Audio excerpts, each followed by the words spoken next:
from a community activist. She is only 13 years old, but wait till you hear her voice. She has an important message for all of us. She is from the Action Network. Her name is Victoria Pennell. Victoria. Hello everyone. I first heard about the proposed postal cuts in December 2011. Being a child, my first thought was, what about the children's Christmas toys?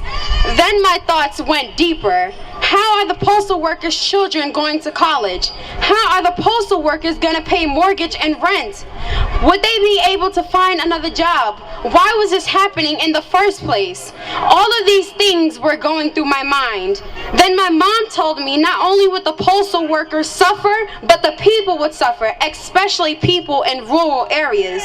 Most of the post offices that were being considered to close were located in rural areas where poverty rates are higher than the national average. Once again, the poorest of the poor will suffer the most. To me, it didn't make any sense. Why do you want the poor to suffer more? She then told me the story of how when she was a little girl living on a farm in Virginia, when she was lonely, she would walk a half a mile to the mailbox just to talk to the female mail carrier. She put a human face on the devastation of what was happening to the post office. I started reading about the postal situation. I learned about the Postal Accountability and Enhancement Act. I paid attention to the proposed closings. I started speaking out on the reported 252 processing centers and 3,700 post offices scheduled to be closed. Well, the stats have changed some since I first started speaking on the Postal Service situation. What has not changed are better solutions to fix what Congress broke in the first place. They have not put a human face on the devastation of the postal situation. Congress and the Postmaster General Patrick Donahoe are not looking into the thousands of faces that have the look of uncertainty and fear that comes with the possibility of job loss. They are not looking into the faces of senior citizens that have the look of anticipation of seeing their mail carriers that do the 6-day deliveries that we need to keep. Our mail carriers are not just people that deliver the mail. They have taken on the role of firefighters, peace officers, emergency technicians, and therapists. In remote rural communities, the mailman is sometimes the only contact that our senior citizens or homebound citizens have with the outside world. If you Google lives saved by mail carriers, you will find thousands of stories of heroic acts, everything from saving lives, rescuing people from fires, to delivering babies. An automated center cannot save lives, cannot call 911, cannot get medical assistance or give a smile and some conversation to a lonely person. The automated centers and the Postal Service wants to put in local businesses to replace 3,700 postal branches in smaller towns, cannot replace a USPS mail carrier. Our mail carriers deliver mail to every address using whatever means of transportation necessary to get there, from Bill Gates' mansion to the smallest shack imaginable. Getting rid of Saturday deliveries as of August 10th is a cost-saving measure for Patrick Donahoe, but for thousands of Americans, it will be an added day of no contact with the outside world and a devastating loss of 80,000 postal jobs to mainly city and rural letter carriers. Every year, we have 6 holidays that always fall on a Monday: Martin Luther King Day, President's Day, Memorial Day, Labor Day, Columbus Day, and Veterans Day. So we are guaranteed to have at least 6 weeks of only a 4-day mail delivery. Mail will not move for 3 days.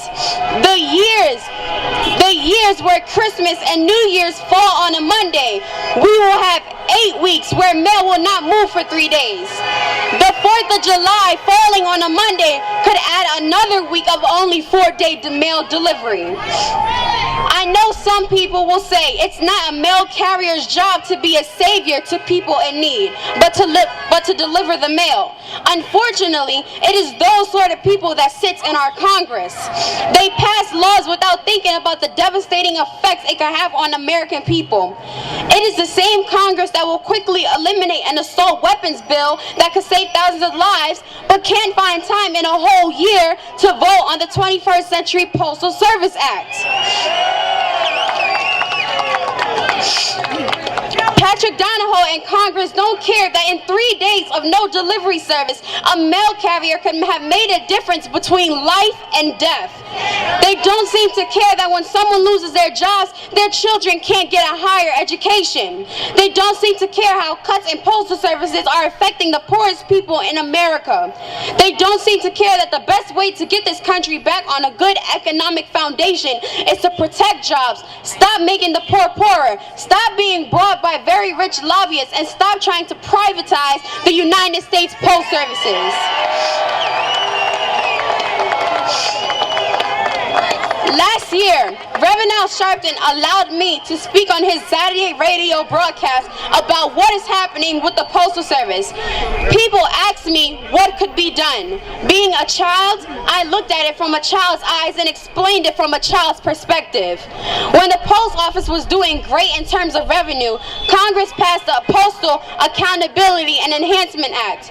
The Postal Accountability and Enhancement Act was when Congress told the postal system to put away, basically save money for retirees' health care 75 years into the future.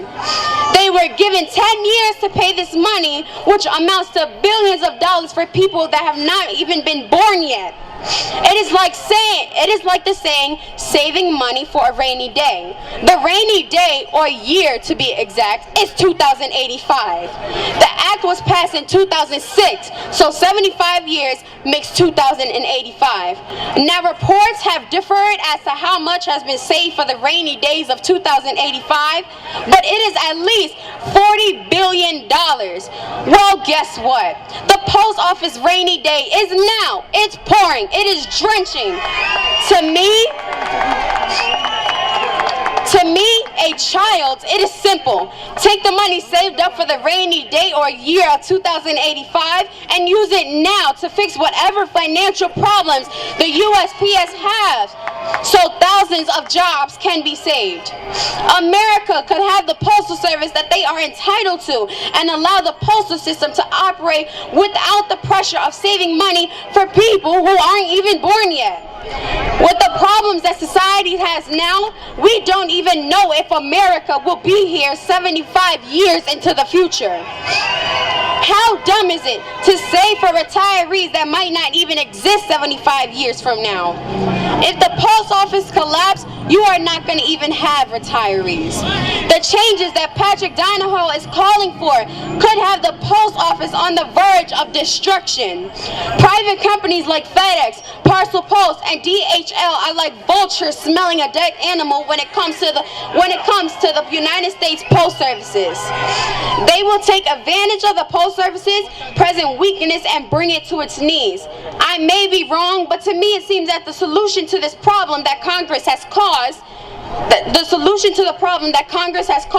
is to pass legislation to allow the Postal Service to get the Postal Accountability and Enhancement money back, plus the other payments made into the pension funds.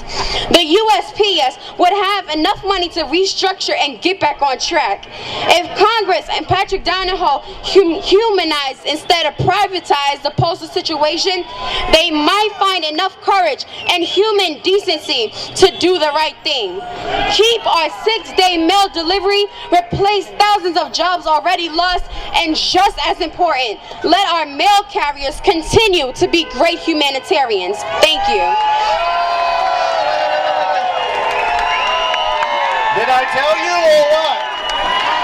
Hip hip hooray! Hip hip hooray! Hip hip hooray for Victoria! Thank you, Victoria.